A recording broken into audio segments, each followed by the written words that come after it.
2013 সালে রাজধানী থেকে গুম হওয়া 19 স্বজনের পরিবার তাদের সদস্যদের ফিরে পেতে প্রধানমন্ত্রীর হস্তক্ষেপ কামনা করেছেন।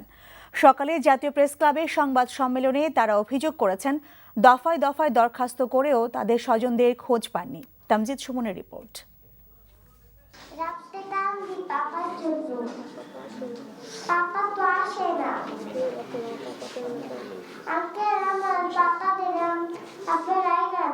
এভাবেই প্রতীক্ষায় দিন পার করছেন গুম হওয়াদের স্বজনরা।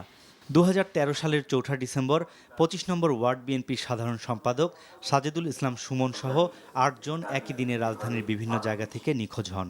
ওই বছরের বিভিন্ন সময় গুম হন আরও 11 জন। 2 বছর পেরিয়ে গেলেও এখনও খোঁজ মেলেনি কারো। পরিবারের গুরুত্বপূর্ণ এসব সদস্যদের প্রতীক্ষায় এখনও বসে থাকেন তাদের আপনজনেরা।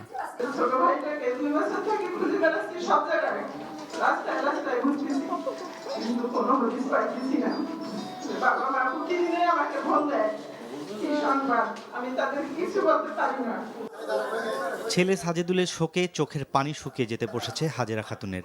কখন ফিরে আসবে তার সন্তান এই প্রতীক্ষায় পার করছেন এক একটি দিন। সন্তানের ছবি বুকে আগলে রাখেন সর্বক্ষণ। ভুক্তভোগী পরিবারগুলোর অভিযোগ, র্যাবের পরিচয়ে গাড়িতে করে উঠিয়ে নিয়ে যাওয়া হয়েছিল তাদের। আমার মৃত্যুর আগেই ছেলেটিকে আমি হারিয়ে ফেলেছি। আমার সম্মুখ থেকেই প্রশাসনের লোক বলে আমার ছেলেকে আমার হাত থেকে নিয়ে গিয়েছে।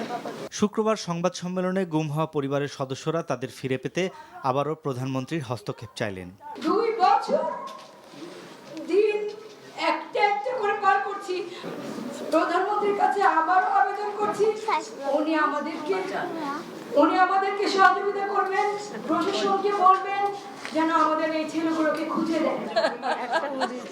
আমাদের প্রধানমন্ত্রী যাতে দয়া করে আমাদের বাচ্চাদের ছাড়ার হুকুম দেন। আমি আশা করি আমার সব সন্তানদের ফিরে পাবো।